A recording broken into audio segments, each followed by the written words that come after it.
Russian colonization of Madagascar, Russian East Africa, 1721-1923. In this alternate scenario, the Russian Empire's attempts to colonize Madagascar under Peter the Great succeed, establishing the colony of Russian East Africa on August 6, 1721. The colony was notorious for being the poorest and most underdeveloped in the empire, lacking basic infrastructure and paved roads in most areas. A small Russian elite of roughly 12 families dominated the capital, known by the natives as Antananarivo, exploiting the island's resources for their own wealth, while the majority Malagasy population lived in poverty and often endured forced labor, mirroring conditions in mainland Russia. Abolition of slavery and the Afro-Soviet vision, 1922-1925.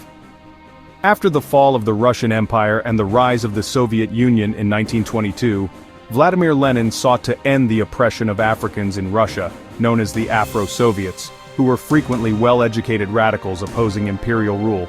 On November 18, 1923, Lenin signed the Free People's Declaration, abolishing slavery in all Soviet republics and imposing strict penalties on anyone continuing the practice. Lenin envisioned a special socialist utopia for the Afro-Soviets, independent from Russia's past, yet still aligned with the Soviet Union. Despite Lenin's death in 1924, his successor Joseph Stalin supported this vision. Russian East Africa was chosen as the base for this utopia, conveniently located in Africa, allowing the Soviet Union to encourage Afro-Soviets to reconnect with their roots. By 1925, the Great Migration, Velikaya Migratsiya campaign, relocated approximately 100,000 Afro-Soviets to the territory. In 1926, the territory was granted independence as the People's Republic of New Siberia. Formation of New Siberia and Leopold Mhakadev's rule, 1926-1950. A few months after independence, New Siberia's constitution was ratified, establishing a one-party socialist republic. Leopold Mhakadev, appointed the first general secretary of the Communist Party, also became president, styling himself the Bratsky Leader, brotherly leader. Mhakadev was inspired by Stalin, creating a cult of personality, with portraits of himself, Lenin and Marx displayed nationwide, including Mhakadev Square, now Ambohijatovo Place in Antananarivo. Opposition was banned as the Communist Party was declared the sole legal party, justified as a method to unify the country. Rapid changes imposed by Afro-Soviets, including Russian-style homes, erasure of local language and continued oppression of the Malagasy, sparked resistance. In early 1927, the Great Three-Month War broke out as natives attacked new settlements. Backed by Soviet weapons, Afro-Soviets won by April 3, 1927, and on April 10, the new Siberia National Security Act established a caste system. Afro-Soviet officials, wealthiest, with exclusive access to foreign media and products. Non-government Afro-Soviets, upper middle class. Native New Siberians, Malagasy, oppressed, often subjected to slavery. Despite this, Mhakadev's rule was prosperous. Infrastructure, schools, hospitals, and housing improved, and literacy campaigns flourished. By his death on September 9, 1950, New Siberia had achieved significant economic and infrastructural development. Nimir Kuznetsov and the modern New Siberia era, 1950s-1978.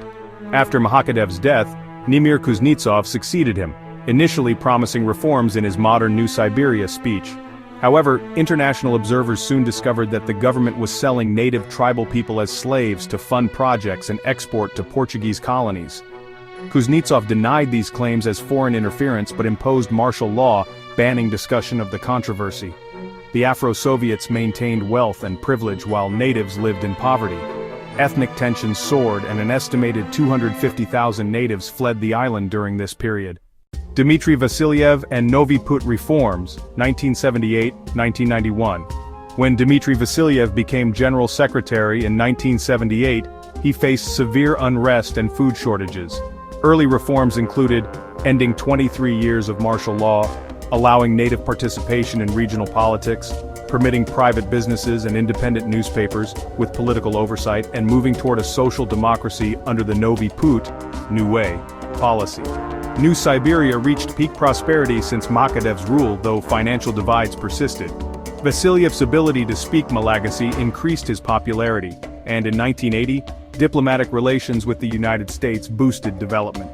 By the dissolution of the Soviet Union, 1991, New Siberia enjoyed economic stability but lacked self-sufficiency, leading to chaos in the 1990s. Economic stagnation, inflation, unemployment, and renewed food shortages. Civil War and the HFM victory, 1993-1995. In January 1993, clashes erupted between Afro-Soviets and natives, evolving into a full-scale civil war between the Malagasy Resistance Movement, HFM, and the United People's Revolutionary Armed Forces, UPRAF. By May 1994, the HFM captured Bolshevik City, causing mass Afro-Soviet flight. Vassiliev resigned on June 9, 1994, and fled to Mozambique, which provided temporary protection to thousands of New Siberians. Transition to Madagascar and Albert Zafy's presidency, 1995-2017. Following the Cape Town peace agreements, elections were held in 1995. Albert Zafy won by a large margin as HFM leader. He renamed the country Madagascar and reverted city names, including Bolshevik City back to Antananarivo. Shortly after, Zafy violated the agreements by arresting and executing former Vassiliev officials, drawing international criticism. Zafy consolidated power, removing term limits and rigging elections, effectively ruling as a dictator until his overthrow in a military coup on October 13, 2017. By this point, nearly all Afro-Soviets had fled Madagascar, settling in countries such as Russia, South Africa, and Mozambique, where they preserved their culture and language. Dmitry Vassiliev's death, 2002. In 2000, Vassiliev attempted to return to Russia, but was deported to Madagascar. Placed under house arrest, he died on January 17, 2002 at age 71, under mysterious circumstances, widely speculated to be suicide, though unproven.